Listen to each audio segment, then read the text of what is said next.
Hey, what's up everyone? Welcome back to my channel, and today we are going to be doing my May wrap-up.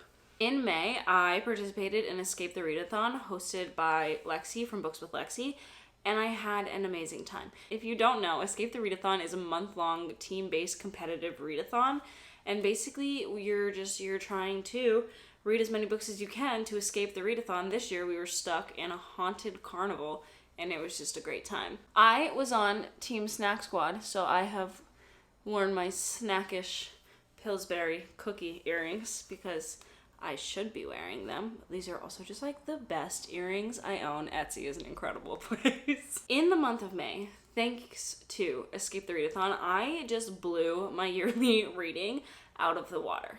Escape the Readathon was so fun. I had an amazing time. I did my first ever vlog, and then I did 3 more.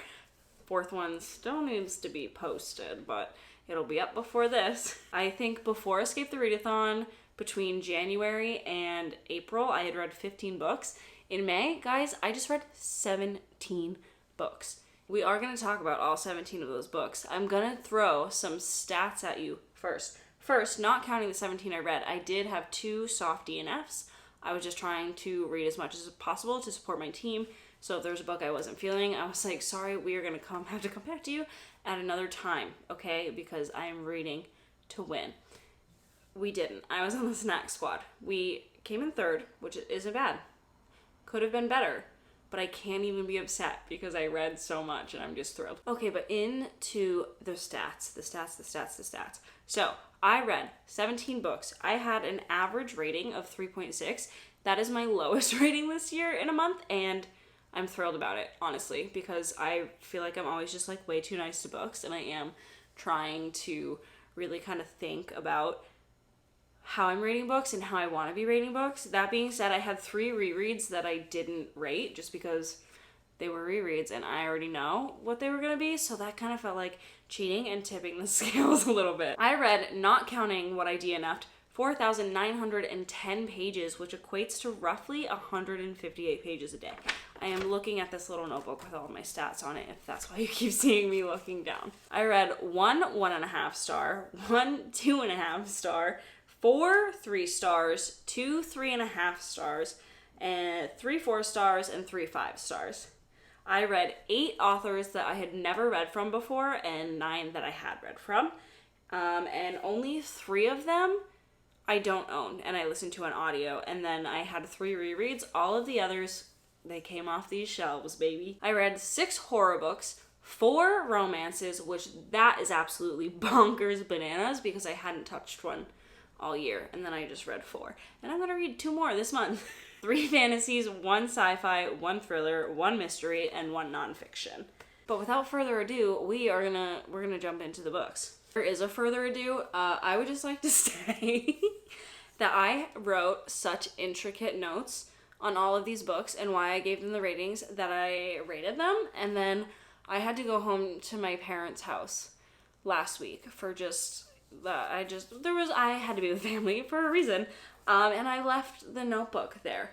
So we are now back to winging it, but I do mostly remember what I wrote about all of these. But if at one point I'm just talking about a book and you're like, what the hell is this bitch saying? I don't know either, okay? Okay, so we're gonna very quickly do the 2 soft DNFs and the 3 rereads, and then we're gonna go by star rating from the worst to the best because I don't like ending on a bad note. So okay, my first soft DNF was A Devil Comes to Town by Paula Morensig, not sure, and this is translated by Anne Milano Appel, and this is translated from Italian, I believe. I am still very interested in this short little novella. It is basically, this man goes to a writer convention in this small little town, and the devil shows up in this town gallivanting as a publisher, and I'm really interested. Just the whole first part, it says I'm 32 pages in, but if I remember correctly, page 1 is like page 9. Yeah, so I didn't really make it 32 pages in. There's just like an opening chapter that's kind of like prologue-y, and I genuinely was falling asleep reading this at like 2 in the afternoon, and I said it in the vlog that I read this in.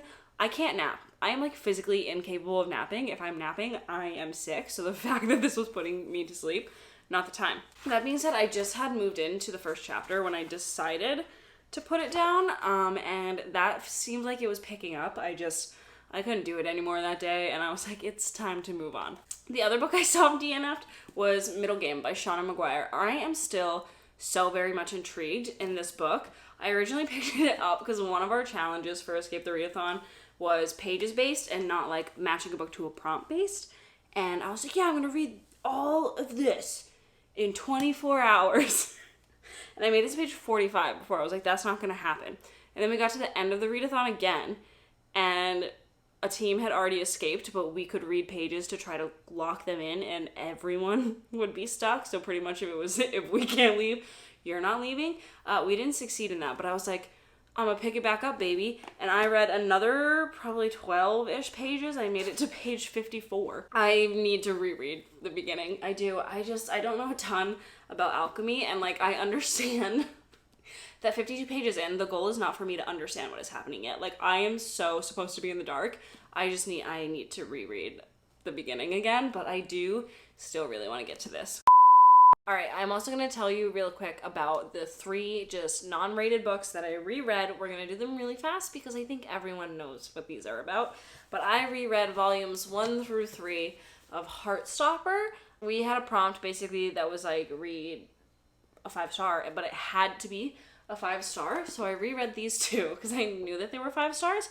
And then when I went back and read them, I rated them 4 stars on Goodreads, which is a lie. I read these in 2020 when I think I was trying to be like a little more critical about my reading, which I'm always trying to do, but I think I was like being hoity-toity, and I was like, you cannot give graphic novels 5 stars.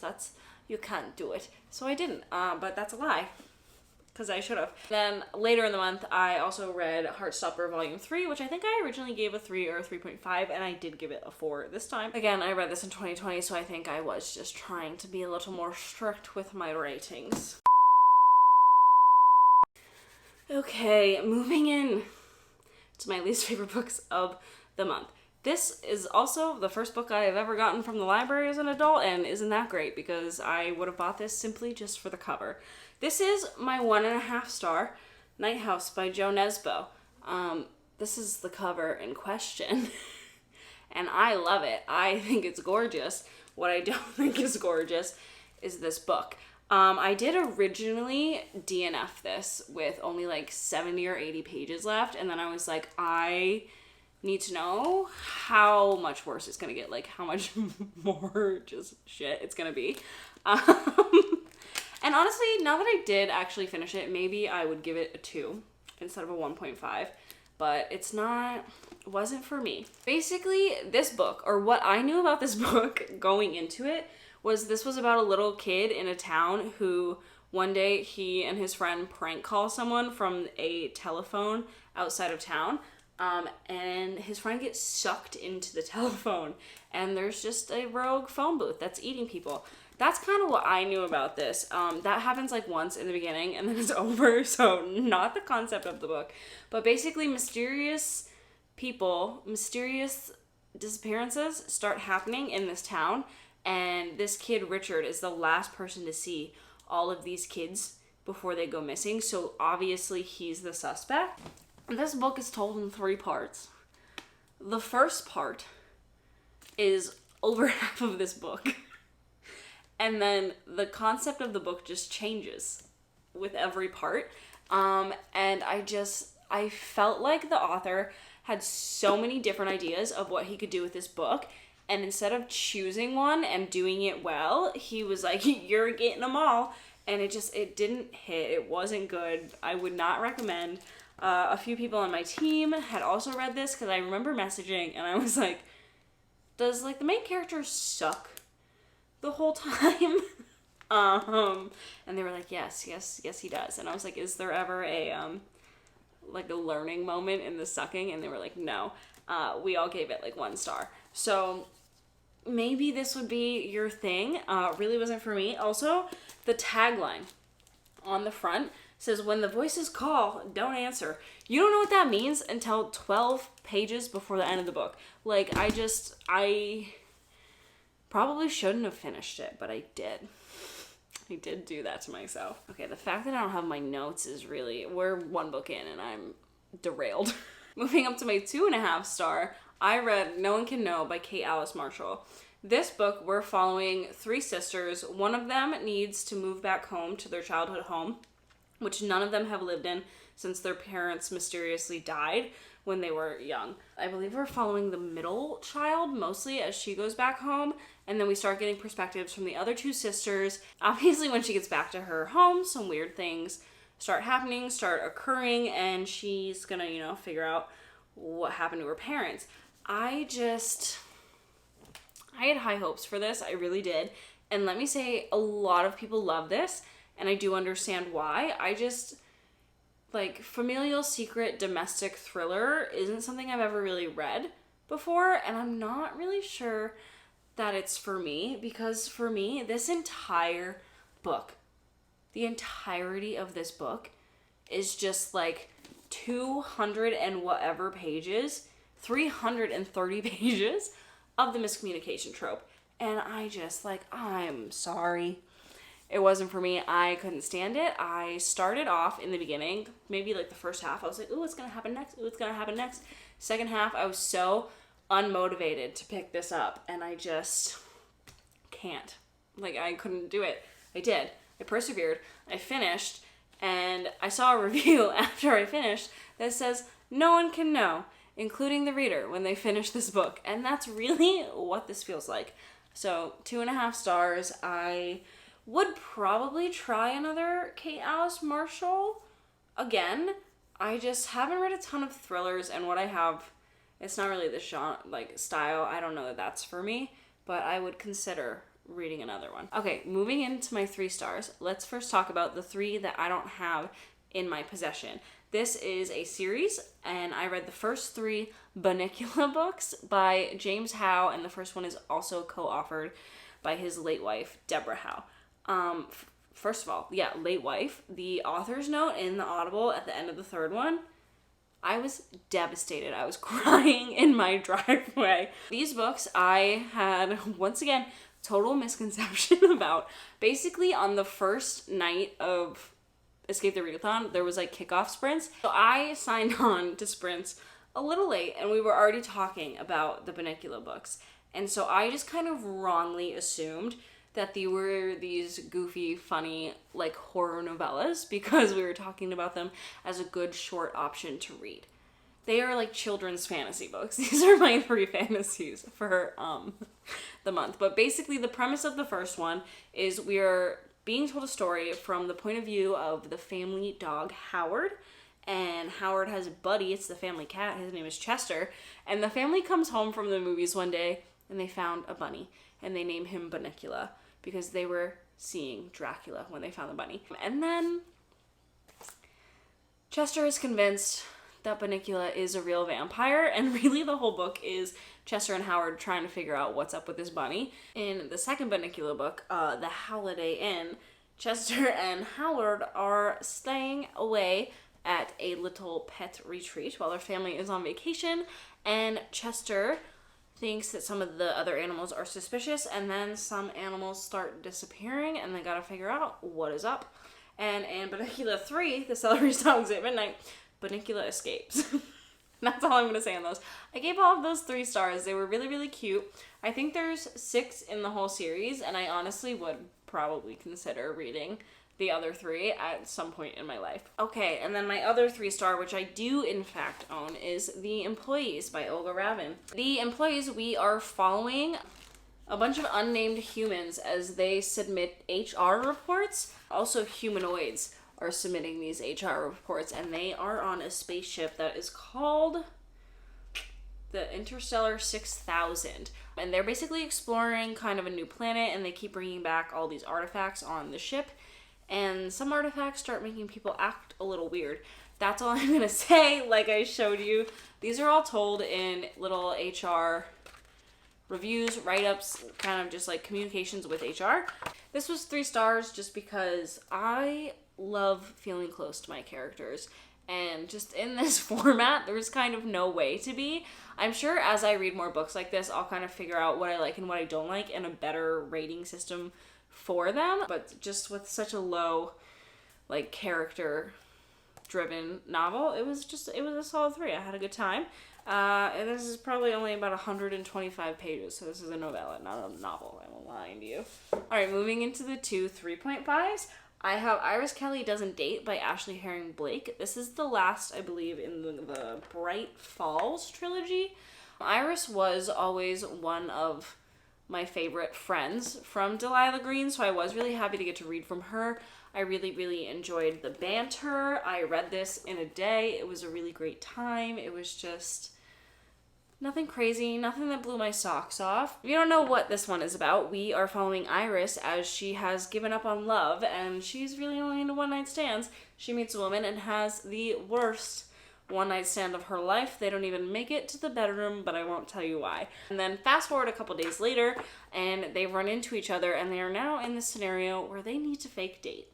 I had never read a fake dating trope before, so I did enjoy that. That was good. I was a little confused. I didn't know if I was going to feel the tension, but I did. Yeah, 3.5 stars. Once you really get used to, like, a romance author's writing, like, I feel like there's not a ton of, like, stuff that feels really new. Maybe once I read something that's not following this group of friends, it might be a little different, but nothing crazy that blew me away, but I still had a really great time reading it. In this next book, I had an absolute crisis. I had just a time trying to figure out what I was going to rate this. I'm pretty sure actually in the vlog I read it, part of the vlog title is a rating crisis because I absolutely lost my mind. And that book is The Sisters of the Lost Nation by Medina. Look, this is an absolutely phenomenal book, and if I reread it again one day with better expectations, it could be higher. And honestly, I'm talking to you right now, and I'm like, why isn't it a 4? But it's not. Sorry. My biggest thing for this book is it is a bit mismarketed. It is listed on Goodreads as horror. It was in the Goodreads Horror Choice Awards last year. And on the back, it is labeled as a thriller. And this book is nothing more than a mystery, my friends. That being said, let's talk about what this book is about, because that in itself is really, really great. And an absolutely shocking turn of events. My camera overheated, but I remember what I was about to do, and hopefully my sentence finished before it shut off. I want you all to know that when I say I don't have my notes, this is the book it pains me about the most. But we were talking about what this book is about. In this book, we are following Anna as she is living on a reservation, finishing her final years of high school, and working at this new casino that's opened on the reservation. Anna is kind of convinced that there's a disembodied head that is stalking her. And as she's working at this casino, she gets a promotion. She starts working on this special VIP floor, and she thinks some nefarious things are going on up there. And then suddenly girls from the reservation start to go missing. We are pretty much just following Anna as she's trying to figure out what's going on. But then we're also talking about the epidemic that is missing and murdered Indigenous women. And that is the part of this book that I really, really struggled to rate. Because like I said, this isn't a horror, this isn't a thriller, it is so much just a mystery. But the way that Medina handles Anna's story and Anna's sister's story, he handles it with so much grace and care that it's just really hard to not appreciate everything he was saying with this novel, while it's not exactly what it was pitched to be. This book takes place, like I said, in the 1990s, and I think Savannah's Act is like less than a decade old. Savannah's Act is, if you don't know, pretty much one of the first steps in collaboration between town police and state police and the federal government with reservation police. So in the 90s, in the early 2000s, as these girls are going missing, people on the reservation really have such little power to do anything or find out anything. And that part of this book, like, is absolutely incredible. There's a scene with Anna in this book where she's talking to a police officer because her sister is missing, but it's not a reservation police officer. And she's trying to explain why she thinks some white man is connected, but right now this man, the police officer, he's only worried about this white man's family. And when she's like, my sister is missing. My sister needs this. My sister needs this. He goes, well, look at that woman and her daughter, like her baby.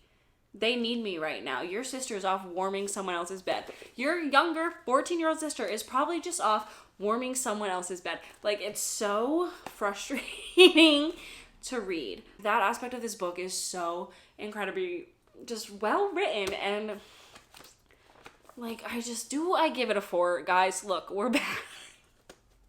We're back to this. I think I should just give it a 4 because now that I'm away from it, and just like the fact that I didn't feel scared, it didn't have any of the tension that you want in a horror or a thriller. Like, there wasn't that buildup, and it is this debu's first author.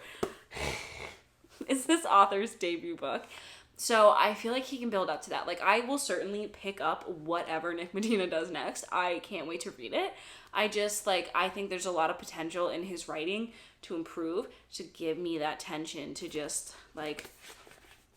See, I'm going off again. This is, out of a lot of the books I read this month, there are quite a few that kind of had, like, thought-provoking impact, but this one has really stuck with me. I still really think about it a lot. So I do think that maybe in a few months, maybe next year, I'll reread it, no expectations, not thinking it's a horror, not thinking it's a thriller, and see how I feel. But I do think that maybe I just talked myself into giving this 4 stars. I do suggest that you pick this up. This was actually last month, which is why I read it, the Literally Dead book club pick. Still haven't watched the live show. I work every Saturday of my life. I do want to see what everyone else thinks. Maybe that'll help me formulate my opinions fully. But I do think it is definitely worth the read. I remember when we were on Sprints for Escape the Readathon, someone was starting it, and I was like, oh, I finished it this morning, and we were talking about how it's kind of more of a mystery and not a horror, and she was like, oh, I don't really read mysteries. And I was like, no, but you need to read it. Like, he does just so good with the social commentary aspect that you gotta read it. Just read it. Give it a read. Okay, we're gonna move into my 3 4-stars. One of which is technically a 3.7 if we're doing the math out, because I read Cursed Bunny by Bora Chung. This was my final book of Escape the Readathon. I finished it with 7 minutes left. This is a short story collection that is translated from Korean by Anton Her. These are all just really horror, grotesque, gross stories, but they're all really good. They all say something else beyond the grossness, which, like, I feel like a lot of reviews I've seen, they're like, this is disgusting for no reason. I'm like, this is disgusting with absolute reason. I think maybe if you're not into body horror, don't read it. Especially the first 2 stories, if you don't like body horror. Well, the first story isn't body horror. The woman's just being haunted by her own poop. She is. I mean, the first story is she's not being haunted by her own poop, but there is a disembodied head that is made out of her, her fecal matter and everything else that comes out of her in the toilet. It's in the toilet, and it's calling her mother. I think it's very good social commentary on the way that we treat the children that we have when we want them, and the children that we kind of end up with, and it wasn't in the plan and wasn't part of the life goal at that moment. I thought that was that's what I thought that story was about. I don't think it was just about poop, but a lot of people on the internet seem to think it was just about poop. If I do all of the math for my ratings, this is actually a 3.7, but I did round up to 4 stars because I did really enjoy this. I am going to pick up your Utopia and maybe pretty much anything else Bora Chung comes out with, because this was really, really good. My favorites were the head, Snare, and the embodiment, and the titular story, Cursed Bunny. Just to name a few. I don't think I gave anything under a 3, and there's only 2 3s. Everything else was a 3.5 or higher out of 10 stories. I believe the 2 that I gave 3s were the 2 longer ones, and I felt like even though they were longer, they weren't necessarily like flushed out completely. That was what I was feeling, but highly recommend if you like horror, if you like short stories, give this a read. My next 4-star is When the Reckoning Comes by LaTanya McQueen. In this book, we are following our main character as she goes home for the first time since she graduated high school to attend her childhood best friend's wedding. Growing up, she has 2 best friends, and only one of them is a white girl. and she's the one who's getting married, and she is now getting married at this old plantation in their town that has been turned into not just a wedding venue, but a plantation experience recreation. As if that doesn't give all of us the biggest fucking ick. All I knew going into this was that it was about that and there were ghosts. I, once again, maybe just a misconception about how little I like to read synopses, and I just knew that there were ghosts. I thought these ghosts were going to be absolutely wreaking havoc on, like, all the wedding guests, because why would you do that? Why would you even make that place, let alone get married there? You know? Why? But that's not what it is. The ghosts, though, the stories that they're telling are absolutely incredible. They're not speaking, but, like, the role that they play in the story is really, really good. I think, like, I wanted more horror. Because when we're talking about the ghosts of the plantation's past, it's horrific in what white people have always been doing to black and brown people, and kind of what we continue to do, just in different ways. We find different ways. I'm not saying we as a me or as a you, but as the white community as a whole. There's always something, isn't there? But I wanted to be, like, scared. Not just pissed at society scared. I wanted to be, like, scared. So that's the only reason this is a 4 and not a 5. That being said, I absolutely recommend this. I think this was a phenomenal book, and I would probably myself reread it. Okay, and then this final 4-star is the one that we're going to use to transition into my 5 stars, because they're by the same author. So my final 4-star is Don't Fear the Reaper by Stephen Graham Jones. And since I can't tell you what this book is about, we're also going to hop into my 5 stars because I've got The Angel of Indian Lake by Stephen Graham Jones. These are the second and the third books in the Indian Lake trilogy, which in the first book we follow Jade. The first book, I can't reach it. The first book is called My Heart is a Chainsaw. Also, I've done this voice a lot this video. I don't know what it is. Sorry. I'm not trying to mimic anything. It just, when I get hyper, just strange voices come out. But when in My Heart is a Chainsaw, we are following Jade, who is in her senior year of high school, and she truly believes that a slasher cycle is starting in her hometown, but she also believes that no one deserves it more than her hometown of Proof Rock, Idaho. These books were incredible. I gave My Heart is a Chainsaw 5 stars. I gave Don't Fear the Reaper 4 stars. In this book, we are following so many different perspectives, which is really fun. And it really just, like, amps up the slasherness and the energy, and, like, we start gory and it doesn't end the whole time, and that is really great. I just wanted, like, a bit more from, like, our book 1 OGs. Like, I wanted a bit more of their perspectives to feel a little more connected to them than just, like, a bunch of other random high schoolers, because this book takes place 4 years after the first book, and this book takes place, I believe, 8 years after the first book, and 4 years after this one, I believe. And then in the opposite, this book starts with someone else's perspective, but then we go back to completely Jade's perspective, but I think it's written in, like, third person, maybe, which none of them were before. I could be wrong, maybe. This one was, I think, it was gonna be a 4. And then one of the final chapters, not the last one, probably somewhere between 5 to 2, is, like, to the end. I can't, if you're gonna read this physically, I have no way to tell you what chapter it is without spoiling anything. If you were gonna listen on audio, I followed along. It is the only chapter in this book that is read by Stephen King. And when I tell you, I lost it. I was sobbing at 2 a.m. Here come the tippy tappies. What? Alright, it's gone. In the audiobook, it is the only chapter that is read by Stephen King. And I lost it. It was like 3 or 4 a.m. My roommate was still awake, so I'm, like, leaning down to hide under the couch so I can be sobbing while completing this. And, like, I just, so incredible. And I think I'm gonna do the same thing I did in my vlogs to tell you, like, what these books make me feel. And that is, if we go to the acknowledgements of the first book, which, first of all of the acknowledgements in these books like, phenomenal. They're also in the audiobooks read by Stephen Graham Jones, and I don't know if it's just because it's read by him or if it's true. He seems like, the dog, such a genuine, he just seems like a really cool, genuine dude. But in the acknowledgements of the first book, the first person he thanks is a man who worked at a store in his town who would check out these R-rated slasher VHSs to a bunch of kids in middle school. And then the second acknowledgement, the second person we're thanking, is how these books make me feel.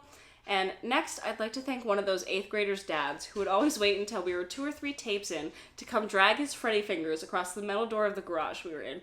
We'd fall off the saggy couch we were piled onto, we'd blast out the side door, and we'd run like I've never run since. Tears slipping back from my eyes, my mouth actually hurting because my smile was so wide. Nothing but darkness yawning in front of me. I ran into that darkness, and I'm still running. Like, one, that's just how these books make me feel. I am running into the darkness with a gigantic smile on my face. And 2, like, every chapter in all of these, the name is an old 70s or 80s or 90s slasher. And that is what I grew up watching. And I had a VHS rental store who was giving me things they shouldn't have either. So, like, these books just feel like absolute pure nostalgia for me. And, like, I can't imagine loving anything more, if we're being completely honest. In my wrap-up last month, I said my whole personality was going to become this book. It's going to become all of these. I love Stephen Graham Jones, and I hope he's having an incredible day. That's right, I said it. Oh my god, we're running out of space on this little shelf. You can't even frickin' see all of it. Navy, will you drop the whole toy basket and just choose one toy? Navy, one toy. We have 2 more left because I'm getting a little unhinged. The next book that I gave 5 stars is Better Not Bitter, Living on Purpose in Pursuit of Racial Justice by Yusef Salaam. Usually I do not rate memoirs, and usually if I do, it's either it's unrated or it's a 5-star, because why? Whomst am I to judge how you tell me your story? But this, like, I'm still thinking about it. I listened to this. I had a 6 hours collectively of driving in May, and I listened to this, and I want to reread this so I can annotate everything. It was really, truly incredible. Even in the vlog I read it in, this was the first book, and it was like when I was 10 minutes in my drive. I wasn't even done with the introduction, and I think I read 2 or 3 quotes that were from this. This is incredible. If you don't know who Yusef Salaam is, he is, well, now I believe he is a city councilor?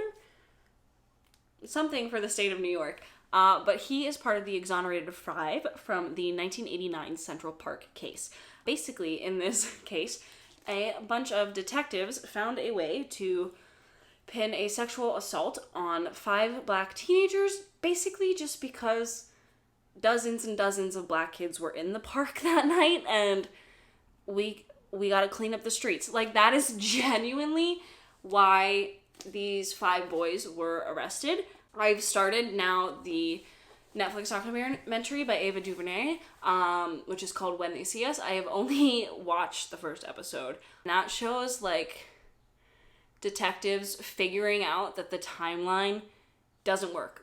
For when this woman was sexually assaulted, these boys were in a completely different part of Central Park, and they redo the entire timeline, and they coerce all of them into confessing to a crime that they didn't do, and then once they have 4 boys who all confess, they realize none of their confessions line up because they didn't actually do it. And in the video confessions, you can see them looking at the detectives because they don't know what to say next, because they forgot, because they didn't do it.